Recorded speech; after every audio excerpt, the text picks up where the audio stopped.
Saya persilahkan dari fraksi PKB. Kami persilahkan Bang Andi dulu, nanti Pak Bisri.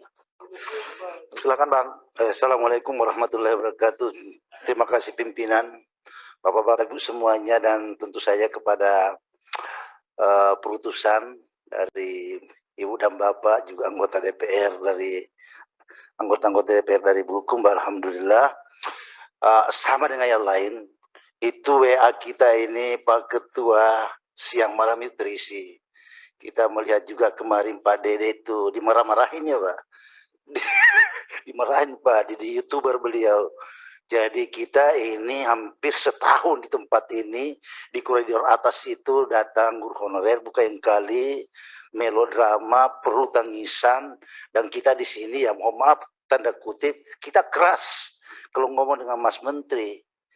Jadi apa yang disampaikan seperti tadi, saya garis pertama Pak Bupati Bulukumba menitipkan tentang skema pembiayaan, penganggaran, penggajian, itu sudah kita tanyakan. Pak Menteri gimana? Tapi diomongkan lisan, tidak tertulis. Jadi tidak ada payungnya untuk dijadikan itu sebagai sesuatu yang memang ini sesuatu alat pembuktian berikutnya. Sampai sekarang, makanya tadi diusulkan oleh Ibu Wakil Pimpinan, harus ditanyakan kembali. Dan pasti kita tanyakan, Pak Menteri sesungguhnya ini larinya persoalan kemana?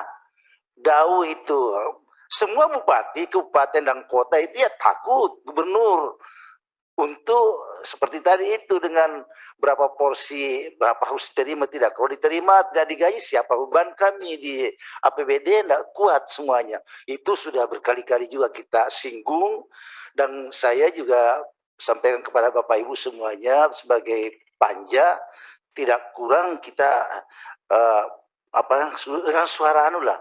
Ada Pak Profesor Maliki, Profesor Johar, dan semua pimpinan itu afirmasinya enggak kurang-kurang. Persoalannya di mana singkarutnya ini persoalan tetap menjadi tanggung jawab kita di pimpinan dan anggota Komisi 10 untuk terus menyuarakan juga sebagai penyambung lidah, sebagai bagaimana ini tujuan-tujuan yang diperjuangkan Bapak Ibu semuanya bisa disampaikan. Saya laporkan juga kepada pimpinan, setiap saya ke dapil itu ditemui oleh Wajo, ditemui oleh Bulukumba, ditemui oleh semuanya. Itu persoalan kita kalau ke reses itu ya persoalan honorer ini. Jadi sebetulnya sampai mimpi-mimpi kita juga mimpi honorer itu. Bagaimana caranya? P3K sudah menyerah, mereka sudah menerima P3K untuk tidak jadi ASN, tapi lihat pengumuman kemarin yang disampaikan oleh Profesor Johar barusan itu sungguh-sungguh melodramatis. Karena yang tertinggi nilainya, keluar lagi pengumuman berikutnya, tidak masuk. Ini apa yang terjadi? Artinya bukan komputernya yang salah, operatornya.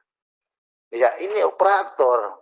Jadi Bapak Ibu semua tadi itu, saya juga selalu dalam hati yang paling dalam itu, mumpung sudah 2 tahun di sini, sebelumnya di Komisi 1, di Komisi 5, datang ke tempat ini melihat persoalan, ini persoalan bangsa ini, bukan persoalan main-main, bukan persoalan proyek jembatan yang dibangun, jembatan jalan yang dibangun, ini persoalan generasi.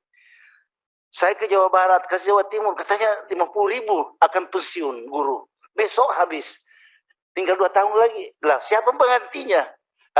Ini nih, jadi apa yang kita bicarakan dan berkali-kali kita bicarakan yang Bapak sampaikan semua tadi itu, tentang terutama Ibu berdua, itu bagian yang menjadi mimpi mimpi buruk kami juga kalau tidak tercapai itu.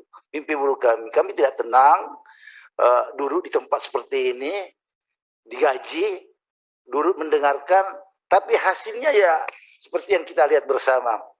Jadi saya melihat ini, saya buka HP sekarang ini, apa yang disampaikan sebagai contoh konkret kan DPR Bulukumba, ini sudah viral lagi nih di Bulukumba. Untunglah Bapak, jadi mungkin Pak Pahidin dan kawan-kawan ini, Pak Ketua DPR, nanti Pak Bupati kelihatannya ngikuti nih, Bupati Bulukumba ini. Iya, jadi pertanggungjawaban Anda juga sampai di sini, dan untuk dikomunikasikan bahwa apa yang amanah yang Anda bawa dari sana itu sudah dibicarakan di sini. Jadi persoalannya tentu saja tindak lanjut dari panja kita, Bu ya. panja tentang ini, karena kalau tidak persoalan ini akan, kalau ditunda akan bertumpuk. Yang pertama sudah selesai. Yang pertama banyak membuahkan perni-perni persoalan. Nanti dibuka lagi, belum selesai persoalan pertama tadi, bertumpuk lagi persoalan sampai yang kedua, yang ketiga. Artinya memang tidak ada kemajuan. Kalau disebut tidak ada kemajuan, nanti orang bertanya, mungkin tidak ada niat baik dari pemerintah. Nah, kembalikan lagi kita ke anggota Komisi 10, bagaimana perjuangan Komisi 10. Tentu saya seperti yang saya disampaikan oleh Bapak semua tadi, perjuangan itu tidak pernah berhenti di kita, tapi ya memang harus saling kolaborasi, kalau istilahnya yang baik itu. Kalau tidak pada kolaborasi ya saling ini. Bapak tadi menyampaikan sudah pernah sampai Pak Dirjen GK, Profesor menanyakan langsung, tapi yang lainnya gimana? Tidak ada perwakilan menanyakan itu. Nah, viral tentang ini, viral tentang persoalan-persoalan perni-perni yang pertama tadi itu sudah semakin besar. Banyak protes di daerah, protes, dan ini tentu saja protes-protes itu mudah-mudahan Mas Menteri Nadiem ini mendengarkan, dan aparatnya mendengarkan.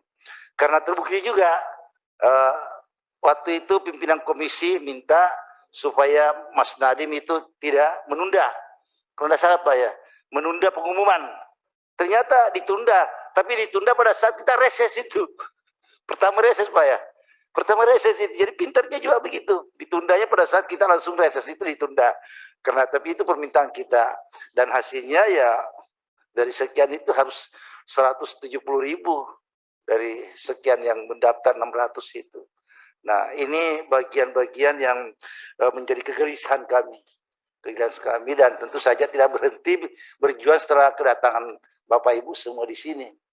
Jauh-jauh dari daerah, tadi terlambat PCR-nya bermasalah lagi, terus datang ke sini, ya, bicara-bicara tanpa kesimpulan yang jelas. Oleh karenanya Pak Pimpinan, saya sebagai anggota meminta betul bahwa catatan dari pertemuan ini betul-betul menjadi kesimpulan nanti, karena kita sifatnya mendengarkan, dan ada tindak lanjut follow up yang jelas kepada, khususnya kepada Mas Menteri Nadiem. Mas Menteri Nadiem ini kan cerdas tapi muda, orangnya masih muda, dan ya, terus terang saja pengalamannya sebagai guru, mungkin tidak pernah jadi guru, tidak merasakan guru. Dan seperti kita ini, saya ini anak guru Pak, anak kiai yang mengajar sejak muda sampai tua, 91 tahun dengan santri-santrinya gitu.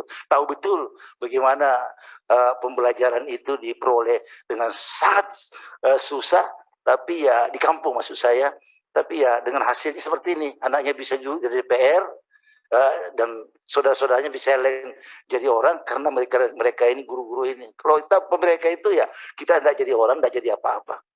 Saya pikir itu bagian dari apresiasi saya kepada Bapak Ibu semuanya. Salam saya Amure kepada Pak Bupati. Saya pikir bukan cuma Pak Bupati Bulukumba yang geger itu, tapi Bupati Bone, Sidrap, Maros, Sinjai, semuanya begitu yang dari Dapil Sosial 2. Saya pikir itu pimpinan yang ingin saya sampaikan. Assalamualaikum warahmatullahi wabarakatuh.